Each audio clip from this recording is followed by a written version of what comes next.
Hello, hello world, hello internet. Good morning, good afternoon, good evening, wherever you might be. Thank you for joining us here at Coded Live. It's Friday. Happy Friday. I'm your host, Sam Basu, and with me I have my very good friend, Becky Pratt. How are you, Becky? I am fantastic. It is a drizzly early morning here in Seattle. What more could you ask for? Exactly.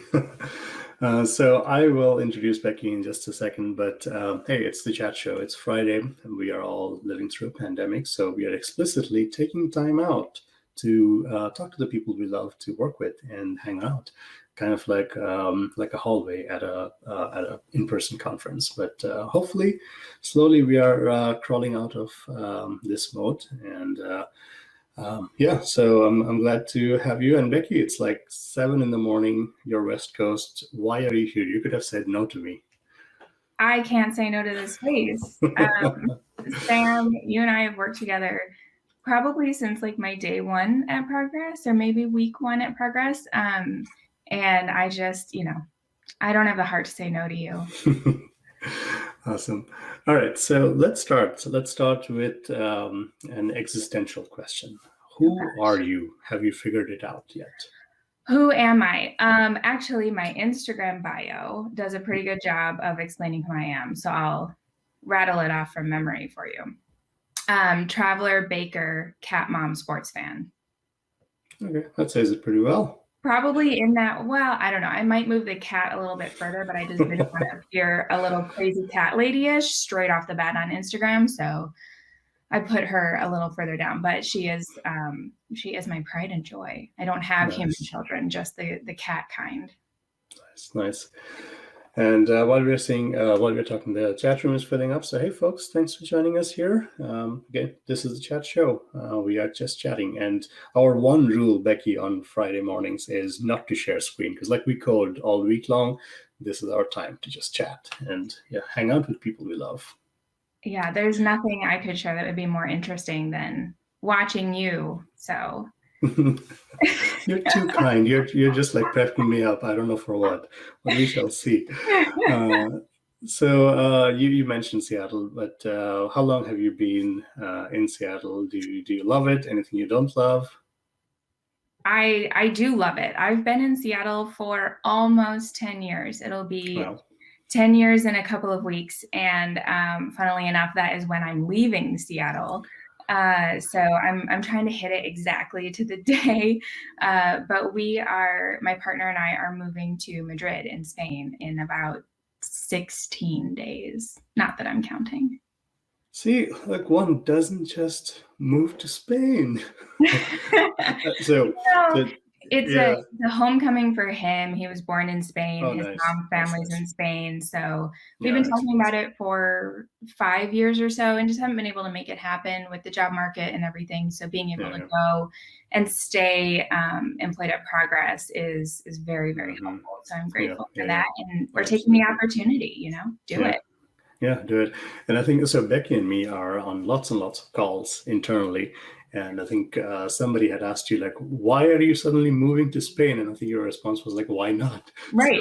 what did you say to why not? Yeah, why Why not? not? Why Exactly. not?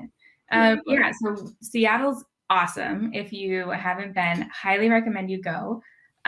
Hit it in like the late July to early September situation because that is your least likely chance of rain, torrential downpour, 50-degree Fahrenheit weather. But it's beautiful. I love that it It has a really little is. bit of everything for everybody. It's got the city, it's got the mountains, it's got the water, it's got all types of people just being their weird selves all over the place. It's a very approachable city if you are nervous about like being who you are or nervous about Mm. not finding a community. The one thing I've heard about Seattle, and as a transplant, I haven't really felt because a lot of transplants kind of bond together, but this Seattle freeze idea, have you heard of it, Sam? Mm. It's kind of like people are surface nice, but not like deep nice. I or they'll see. say hi to you on the street, or they'll have a whole conversation with you and say, yeah, we should get together. And then it kind of like fizzles from there. So it can be a little hard when you're transferring, but if you find a group of transplants, my transplants that I met were from Florida, very nice people. So we kind of found our little niche, and we've loved it for the last 10 years. Nice. I love Seattle. I love the Pacific Northwest. So much to do outdoors, and I don't know. Like people complain about the rain, but it's gorgeous. Many times of or months of the year, and there's just so much to do. I mean, Microsoft, Amazon, like HQs are in Seattle. So on a normal year, like I'm there a lot in Seattle. I love it. So and Chef is there now. Absolutely. So you'll have to go hit up that office and check out. I will. I sure will. The DevOps meetups or something like that. They are at 8 a.m. on Friday. So you could do the show and then. Yeah, I will. And so you mentioned you're a transplant. So where did you grow up? I grew up in Michigan, outside of Detroit. Interesting. I didn't know that. And if you are from Michigan, I grew up in Birmingham. So nobody really knows where that is, but I say the suburbs of Detroit because everyone knows where that is. I went to school at Michigan State University. I went there for 7 years because, you graduate in the middle of a economic downturn and you're like, what do I do? Oh, get another degree. Sounds great. Let's do that. So I did that. I ended up getting a master's there as well as my bachelor's degrees, and then moved out to Seattle on an internship with Boeing. So it was pretty cool. Very nice. Yeah, I've been to the Boeing field and the little tour that they do. But it's exciting for you. Like you're literally counting down days to move to Spain. No, where in Spain? In Madrid. So I love Madrid. It's like, it feels so Spanish to me. Some other cities feel like, I don't want to offend anybody from any other cities. I'm not going to tell you my feelings about those cities, but they don't feel iconically Spain, where Madrid to me feels iconically Spain. And we've got family, my partner's family all over there. So it's really going to be great to be close to them. So I was trying to look around like for a shirt to wear, and I found something kind of to celebrate your move. I love Sam's shirts. Yeah, so I love it. We had been to Barcelona and Madrid a few years back, and then that's the Sagrada Familia, which is like a basilica dating back, I don't know, like hundreds of years. Yes. So it is so amazing.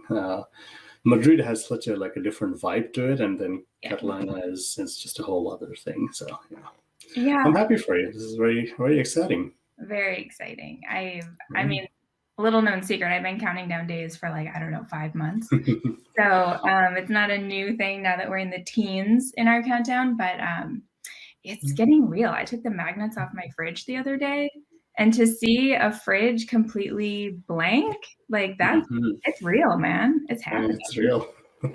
Now, do you speak Spanish? Okay, I speak enough Spanish to order food and to know when my mother-in-law is talking about me. That's a joke. She's a lovely human being. I adore her. She does not talk about me like that, but I just like saying it because I think it's funny.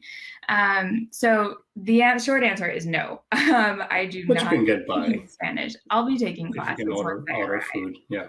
If you can order food, that's like step one. You can survive. You can eat if you can order food. Right. Exactly. And there's a lot of folks actually from Seattle. So Amazon has distribution center, and they have offices in Madrid. So there's a lot of people actually from Seattle that have moved there. A couple of folks I've already been connected to through friends here. So that's nice too. Very nice. All right. So tell us what you do. And then Becky and me are colleagues here. What do you do at Progress Software? I love how you say that. It's like the Bobs in Office Space. So tell me, what is it that you do around What is it that you really do? And before I answer that, just a real quick shout out. Our fellow streamer, Bald Bearded Builder, is here. Hello. Yeah, that's what you need. Food, restaurant, taxi. As long as you can do those, you're good. Yeah. So, okay, before I tell you what I do, there's this Spanish joke where if you ask where the bathroom is, it's always Alfonso de la Derecha, down and to the right. So now I don't even need to ask. That's just like an unwritten rule of where the bathroom is in Madrid. So Oh, that's funny. I'm good. Yeah. Okay, what do I do? So officially my title is Culture and Engagement Specialist. That can mean a lot of things, but what occupies my time a lot of the time is our inclusion and diversity work, which is how I came into contact with the lovely Sambasu. We are working together on the Inclusion and Diversity Committee, which is a group of individuals from around the company that do projects, inform us rule makers in the HR team. I'm in HR, in the HR team on things that we're trying to consider what we should do and how to make them more inclusive. But a really cool group of about 15 people from around the world working on inclusion and diversity projects. I also program manage our ERGs. We have 5+1 budding ERGs, so soon to be 6 full-fledged ERGs. Those are employee resource groups. Yes. You might have heard of them called, you might have heard of them called affinity groups at other companies, but it's a grassroots employee-led effort of people who have some sort of shared interest. So we have groups for women, for people of the LGBTQ plus community, our Black and African American employees, our Asian and Pacific Islander employees, our military veterans, and soon to be our Latinx and Hispanic employees, which just makes me so happy since I'm moving to a Hispanic country. So aside from inclusion and diversity, which actually takes up quite a bit of time, I also help leaders with their engagement efforts. So I program manage our twice annual engagement survey and help with making sure that action plans are getting out there and people have the resources and tools that they need to work on the things that they want to work on from what they hear in the survey. And then lots of other little projects like employee onboarding and our future work projects and lots of stuff that touches our values. Yeah, and you're busy. That's quite a mouthful. I have tried like scheduling things on your calendar. You are busy all through the day. But I mean, have you always like been in HR? Like, is that what you started out doing? How did you like start your career? Yeah, so it kind of goes back to my story about being at Michigan State University. So I graduated in the middle of a recession with a degree in psychology. And another degree in East Asian languages and cultures, which are both not as marketable as you would think in the job market. And the economy was not so great. So I just said, hey, let's go to grad school. I stayed and I got my master's in human resources and labor relations. And that's kind of how it started. Michigan State's program is one of the best in the country. Not that I'm like a massive Spartan fan or I see that. So see, I work with you so much, but I have not known these things. And speaking of psychology, so my wife, she's got a PhD in psychology from Ohio State, and we have been in Columbus, Ohio for a long time. So not that we have anything going on against the green, but I'm just saying. Well, enemy of my enemy is my friend. If you understand Midwest collegiate rivals, you'll know Sam and I can get along just fine. Yeah. So, and this is what I love, because like most of my friends who we bring on the shows, like they end up being from a developer background, but like I love talking to folks from HR, from sales and marketing, because like we are all like cogs in a big wheel. Like this software industry is so much about the people who, it's not just about churning out code, right? And then making things work. You all make it gel together. Well, I'm pretty sure you all make it gem together. Okay, bald bearded builder. Thanks, Sam, for highlighting this. We will not talk about this Crimson Tide situation because I do remember the one time Michigan State made the college playoffs, and I just don't want to relive that day. That was not great. So, hang on, I'm trying to remember. Bald bearded builder, where are you from? I'm drawing a complete blank here. I should know. But I feel you're from a famous college town. Yes, Birmingham. Speaking of which, yeah. Since you grew up in Birmingham, Michigan. Yeah, look at that. That's cute. So you were asking about people in the coding process, in the software build process. So yeah, code is used by people, and code is made by people. And at the end of the day, people need to feel like they can be their whole self, their best self. They have what they need in order to take care of everything outside of work and their feelings while they're at work, so that the code at the end of the day is the best that it possibly can be. So that's how I feel like I enable our dev community is, it's just, I'm here to make everything else feel right. And you can focus on your code and focus on getting the product out and making it the best it can be, because everything else is handled. Yeah, no, that's so well said, because unless everything else in our life is taken care of, unless we are happy in a happy place, none of us can be productive. Yeah. And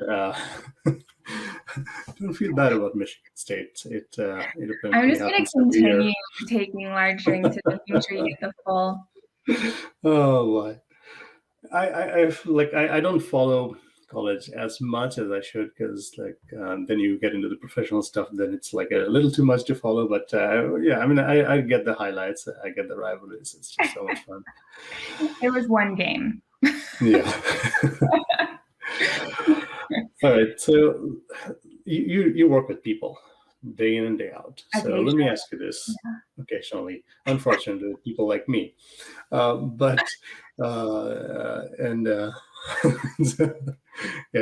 have cups. Is this automatic, Sam, or are you putting these up here just for me? I don't know. I just chat room. This is how you get trolled. I don't know when you say we have rings. Are you talking NFL type rings, or trophies? Championship rings. Championship rings. Okay, that's what I was thinking. I don't know. I'm a little bit over watching Alabama and Auburn play in the college football finals. It's been there, done that.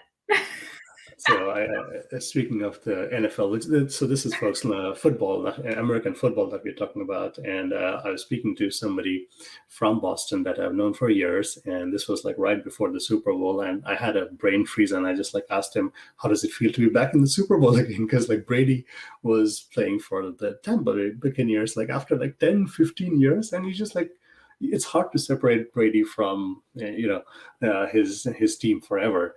So I get the championship rings, and yeah. I'm a sports fan on many different levels. So some of my other teams have quite a few rings as well. So I don't have to feel so bad about Michigan State all the time. Yeah. And Bald Builder Builder is correcting me, it's 18 years. So that's a long time. Yes. Yeah. Okay. So when you work with people, and you have such a multifaceted job, you advise senior leadership, you make sure all of our human resource function, the people org is functioning, and everybody is happy. So what are some of the really exciting parts of what you do, and what are some of your challenges? Yeah, so it's so interesting because the exciting part and the challenging part are actually the same thing. So I have not had the opportunity in my career yet to focus almost exclusively at parts of the time on inclusion and diversity. You might have heard it as DEI, DEIB, D&I. We call it inclusion and diversity at Progress. We put inclusion first, because if the environment is right to feel inclusive, then diversity will follow. So I haven't had the opportunity to really focus on it as an actual part of my job, compared to weaving it into the things that I'm doing in my other HR aspects of my job that I've done before. So that's really, really cool to be able to focus. And, I've lived on the West Coast for 10 years. I am my own person with my own unique facets of diversity and things. So I really appreciate being able to bring that perspective into the work. Also, the most challenging thing is exactly the same. When you're in this work, people have just different opinions and different ideas, and they're at different places on their journey of, how they want to look at inclusion and diversity. And that's challenging for me, because I want everyone to be like, come on, we're over here. Come on, let's go. And you can't. You have to meet people where they are. And that's really challenging for me, because patience is not one of my virtues. But I've been working on it, and the times when I get to work with people like you, Sam, and the other members of the committee, our inclusion and diversity committee, it's really nice to be around people who want and feel the same things, and it re-energizes you to go back out and do some of the harder work with people who need maybe a little bit more convincing. Yeah, no, that's well said. And you said a key thing in there. It's a journey, right? As we all know, like any type of IND work, it's a journey. There's never an end goal, and it's trying to get as many people to come along and believe in the same things and equality for everybody. And this is important, and it's not just for the right of it, because every company, everybody realizes how important this is for the overall well-being of like how we are at work, and just bottom line for companies, right? So yeah, Yeah. and it looks like we're not going to leave college sports today. That's going to be a feature, which is good. And yeah, actually, you're right. Ball Builder Alabama doesn't have pro teams, basketball or no, not baseball. Yeah, you may be right. So college sports Yeah. is yeah. Oh, So I that's okay. okay. So You can have it yeah, then. it's okay. You can have You can it. have it. So I am. So we lived in Columbus, Ohio, for some time, and now we are in Northwest Pennsylvania, a little town called Erie, right up by the lake. So we are in that perfect triangle. I have like 3 NFL teams really close to me. So Cleveland Browns, then the Buffaloes, and then down south is Pittsburgh, the Steelers. And I don't care for any of those three, but it's okay. I live by. I Yeah. spent some time actually in like I went to school in North Dakota. I spent some time in Minnesota. I still have my like soft feelings for those teams. I'm not a big fan of the pro football scene.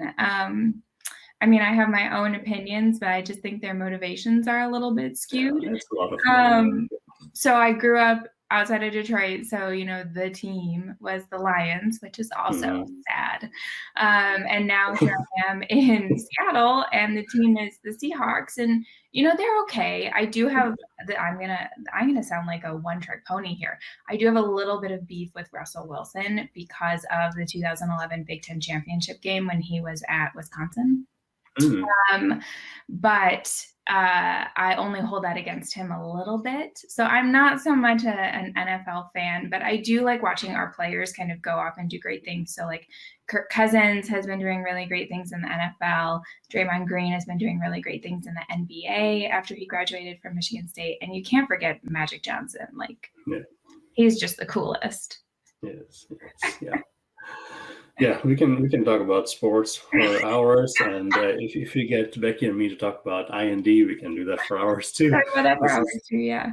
Yeah, this is a lot of what we do at work. But let's talk more about you.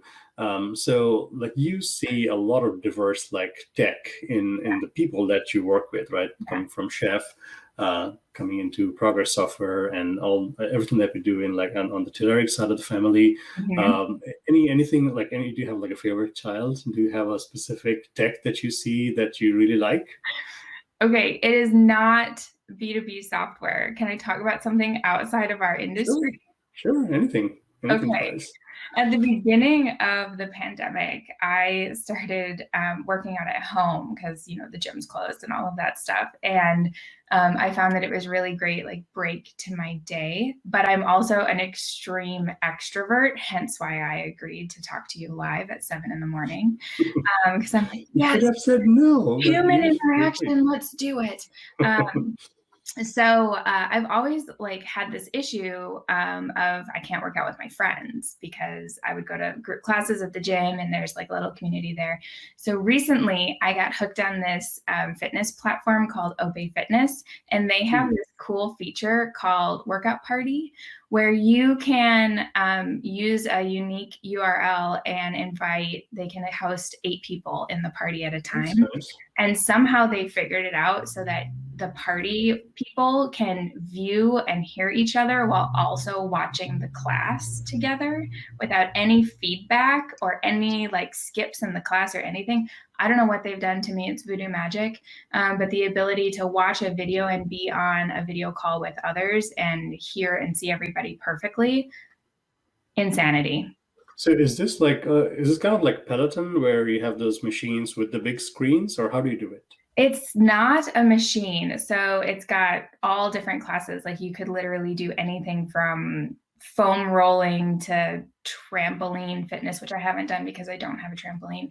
I mostly use it for like lifting and a little bit of dance and boxing and bars. So like a little bit of everything. But it's all online. So it's browser based. Oh, I see. Yeah, Interesting. it's way So cool. like, so you like, hang on, are you still with me? Okay, your camera froze for a second. So like you just put up a camera somewhere as you're working out, and then how do you see other people? Like, do you just have a computer app?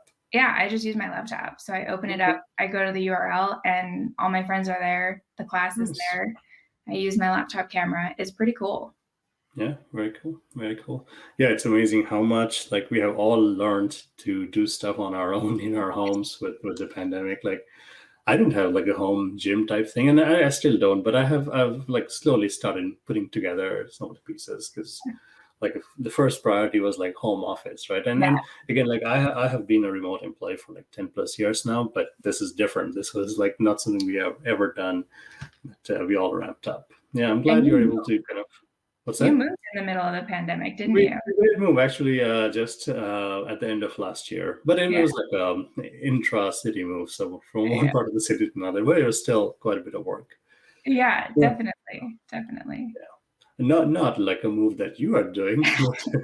Okay, so let me ask you this: like for your move to Europe, like how much stuff are you shipping versus like you're just dropping? We're dropping a lot. So we've been having a virtual yard sale for a long time. We have just like a Google Doc and people can go claim things. So it's got the item and the model, and we link to Amazon or the manufacturer or whatever purchase price, price that we're asking for, and then people can like claim things. So a few things have gone through that, which is really great. Most notably, my beloved wine fridge. So I have a 172 bottle capacity dual zone wine fridge. I'm serious about the wine. It's my baby. I've had it for 2.5 years, and all good things must come to an end. But we did manage to find a buyer for that, which is really exciting.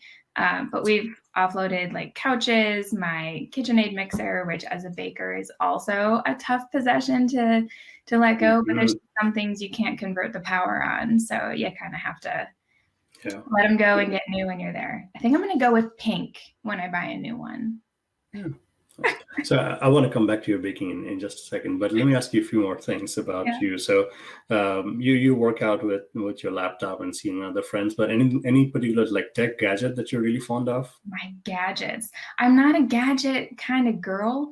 I do love my phone. I've been doing a lot more like social video chats, even with people that I didn't really video chat with before the pandemic. So like my family in Michigan and our friends, we have my best friends live one in Michigan and one in actually southern Germany. So we never really video chatted before, but now we video chat because it's like the thing that everyone does. So I really latched onto the phone, the Zoom. Other than that, not really a gadget kind of girl. I don't like a lot of stuff. Our phones are amazing, and that's just the thing that is always with us, and we just sometimes forget like how many things we do on our phones. My partner just messaged me from the back of the house. What Twitch channel are you on right now? I don't know if I want to tell him. I think I might want him to wait later.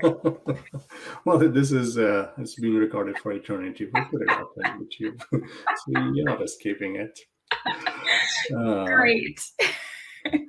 Okay, Bald Bearded Builder, are you referring to Dr. Disrespect? Because he's a famous, oh, I see. So he was probably saying pointing to Dr. Disrespect, who's a famous Twitch gamer, and his production that's the stream I'm on? Sure. We can say that. I know a couple. There's a guy named Dr. right? I know that guy. I don't know him, but I know of him. Yeah. No, I mean, when we all kind of got started with streaming, mine was like about 1.5, 2 years back. And it's amazing to see the effort some of these people put in, like whether you like agree with their type of content or their views, whatever, but you have to be in awe of the production quality. It's just amazing what people put together. So yeah, sadly, we're not Dr. Disrespect. We don't have millions of viewers. That's actually quite comforting. we have the Bald Bearded Builder, and that one person is enough. He's got a lot of personality. It's the quality of your viewership that counts. I'm here for it. So you are heads down into people work all through the day. Yes. Uh, when do you like not people outside of work? Like, what's your like work-life balance like? When do I not people? Well, like I said, I'm an extreme extrovert. So if I'm not peopling, I'm not happy. So like my perfect day is work, interact with people from all over, doing lots of things, then get on a workout party, then have people over for drinks and snacks. So I'm like a people kind of person. Um, so I don't think I ever want to not people. But what I do to shut off work is really early in my career, I promised myself I'd set super healthy boundaries. And I do that. So of course there's times when things come up and you have to, burn a little bit of midnight oil to get it done. But for the most part, at the end of the day, I shut it down and I don't look at it. The notifications on my phone don't happen after work hours or before work hours for me on the West Coast. So that's just kind of something I promised myself early on. And I think it's so healthy to do that. A lot of people, especially in the States with our work culture, can have a lot of guilt over shutting off and not responding to things. And a lot of companies don't do a really good job of fostering healthy boundaries when it comes to work-life balance. Progress thankfully does. And I've chosen companies in my career that do for the most part. So it's been an intentional journey, but definitely have to have my people as opposed to my work people. Yeah. So what do you do when you shut off? What do I do when I shut off? Well, I work out a lot. I made a goal this year of working out 300 days, which is a lot. It's like 6 days a week. Yeah. I had to do the math on a calculator because I am not good at math. So I work out a lot. I bake. I took up like intricate sugar cookie decorating in the pandemic. Nice. We are also those millennials that decided to make sourdough starter and bake our own bread and building going strong. We had to look up like how to take our starter, which we named Rasputin because it never dies, how to take our starter to Spain with us. So we're going to try that out. So I do bake quite a bit. I've watched almost all of Netflix, I would say. It's the guilt, right? Like there's so much to work. You're never going to finish. You're never going to catch up. I know. I do have a couple guilty pleasures on Netflix, like The Circle. I watch a lot of shows about people and like social experiments because I find people fascinating. If you haven't watched The Circle, it's like a social network experiment thing where people are alone in an apartment and they're interacting through this like social media interface thing only with chat, and they can put up a couple pictures and you have to like people and like vote them influencers. It's like the social media theme of it is not that great, but the people trying to suss out other people on TV is so interesting to me. I hear you. So you clearly bake, but I mean, do you have a favorite cuisine when it comes to cooking or eating? Oh, I cook a little bit of everything. I really like when we travel. So I'm going to put a couple of my things together. When we travel, we always do a cooking class and we always do a wine tour, which is how I ended up with a need for a massive wine fridge. But the cooking classes are really cool because the ones we like to do are you have a guide, they take you to the market, they teach you about the market, you get to watch the people in the market. Are you sensing a theme yet? You get a sense of the culture and how people live and work every day. And then you go back to their place with all the ingredients that you bought and you make stuff. So I think my favorite one was probably we were in Bologna in Italy. And we went to the market and then we made pasta by hand. And I'm not talking about like the little crank roller thing. No, it's like big, I forget what they're called, big rolling pin things that you have to like do this and you get like a really good back workout too while you're doing it. So I really like just making anything from scratch. I'm a little bit extra like that. So anything I can take a lot of time with a lot of steps and a lot of specialty ingredients that then sit in my cupboard for the next 4 years. That's my favorite.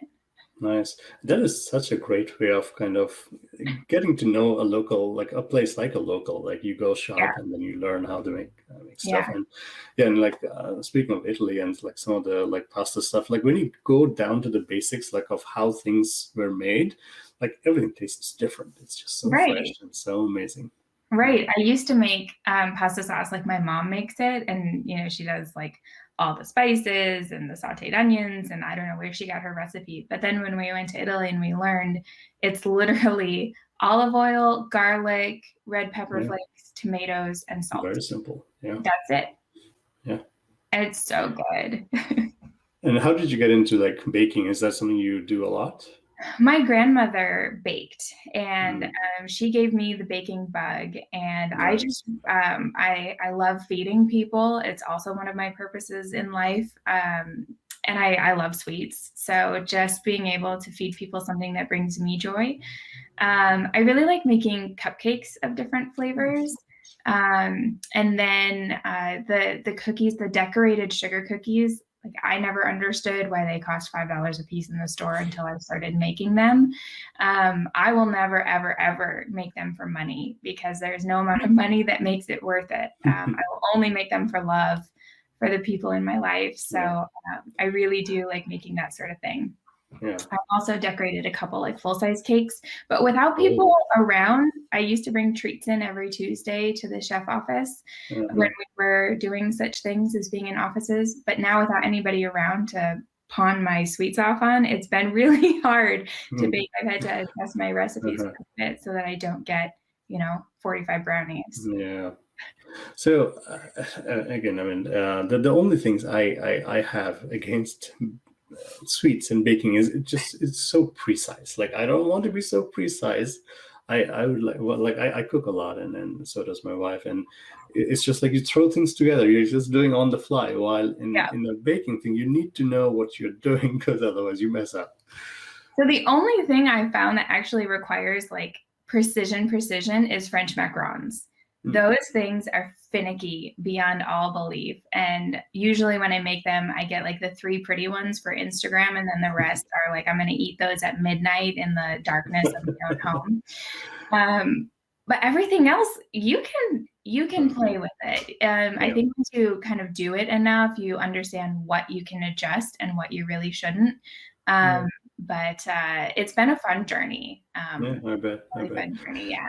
And the thing that we watch out a little bit, kind of raising a kid, is again like once you're an adult, you're a grown up, you know what sugar does, and you know how to live a healthy life. But like kids don't, and our sugar obsession is off the charts. Like Yeah. you go grab like a little yogurt, like a kid's Oh yogurt, it yeah. has like 30 grams of sugar, and you're like, why? Why are you doing this? Yeah. Yeah, It's pretty intense. So there's a documentary on Netflix, because I've watched all of Netflix, called Fed Up. If you haven't watched I it, have. Yes, yes, yes. yeah, it's eye-opening. So that's why I really like making a lot of things from scratch, not only because Mm-hmm. I'm extra, but because then I can make it without sugar. Yeah. So like we make our own bread. It has no sugar. Nice. Nice. Um, I don't like use a lot. I cut out breakfast cereals because they're basically just sugar. So when Yeah. I do bake and I make something and it is intended to be sweet, I know that I'm not like overloading my life with that sugar. And of course, Yeah. I have the luxury of not having human children to care for. It's just myself and another adult in the house. So we have the time and the energy to, make things a little bit extra from scratch. So totally understand, and no, no judgment on people Yeah. who Yeah. do things a little bit faster, a little different than us. Yeah. So No, it's just something good for kind of kids to get into, to kind of get yeah, them into the kitchen, and so we might get him to kind of join us for some baking experiments if we yeah, if you want to teach him a few things. So yeah, yeah. that would be fun. Yeah. All right. Might be a tricky question here, but if you had $1 million right now, what would you do? Well, $1 million is not that much anymore. It's kind of It's sad. true. Yeah. If I had $1 million, I would probably invest some, because that's like the smart thing to do for the future. But I would go places. I would just travel. I'd Hmm. probably take a year, 2 years, and travel everywhere around the world, Yeah. see everything, whatever I could. Obviously with my partner. Well, I don't know if that's obvious. For me, it's obvious with my partner. Right. He's like one of the best travel buddies I've ever had in my life. He's wonderful. Nice. So I would definitely go see the world. I think that like you can't get the time back ever. You can always at some point work really hard to make another $1 million. Like if that's something you really want to dedicate Sure. your life to, and the opportunity is there, you can make more money, but you can never make more time. So I would definitely. Very well said. Very well said. Yeah, I mean, travel takes time, it takes Yeah. energy, and it takes money, but it is so well spent because you're opening your mind to so many other things and cultures and tastes. So yeah, it's never something you should repent if you can travel. Yeah, that's what I would do. If I had $100 million, that question would be really different. I hear you. All right. What are some things you are looking forward to in the next, let's say, 6 months, 1 year, especially with the big move coming out? What's inspiring you? I'm just really excited to settle into a new way of life. I am, I'm not going to say a change fiend because I don't crave change, but I really do enjoy new things and new experiences.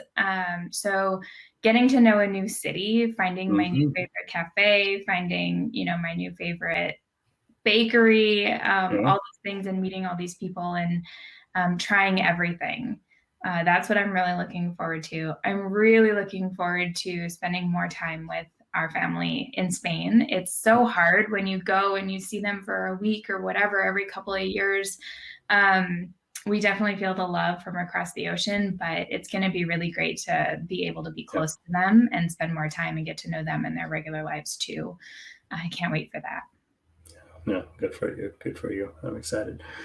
All right, so leave us with maybe some of your parting thoughts and inspirations here. Like, you have been in HR for such a long time. You deal with people. You deeply care about I&D. Let me ask you, like, why do you do all of this? Where do you find your passion, and why do all of this matter to you? This is a big question, Sam. That's a big question. Why? What's my why?